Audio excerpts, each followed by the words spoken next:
Sir, आज प्रियंकाचं नाटक होतं, तुम्ही मुंबईहून आलात आणि आजचं नाटक कसं होतं सर? तुम्ही काय अनुभवला? मी कला दिग्दर्शक देवदास भंडारे गेली 28-30 वर्ष चित्रपट क्षेत्रामध्ये आहे.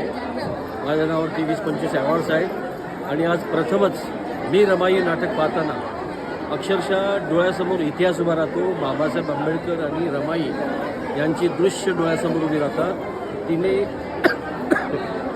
प्रियांकाने जो अभिनय केलेला आहे, प्रियांका उबाळे वाघने, तो अतिशय जिवंत अभिनय तिने केला आहे. आणि ह्या नाटकामध्ये ती जेव्हा जेव्हा तिचं संभाषण करते, जेव्हा जेव्हा या नाटकाचे डायलॉग बोलते, तेव्हा तेव्हा प्रेक्षकांमधून मी पाहिलं बऱ्याच टाळ्या, वाक्याला टाळ्या पडत होत्या आणि टाळ्या पडता पडता ती इतिहास सांगते आणि मध्येच तिचं सगळं भूतकाळ आठवते आणि तो सगळा डोळ्यासमोर राहतो. आणि मला अतिशय त्या नाटकाबद्दल एवढं माझ्याकडे शब्द नाहीत त्या नाटकाची स्तुती करायला.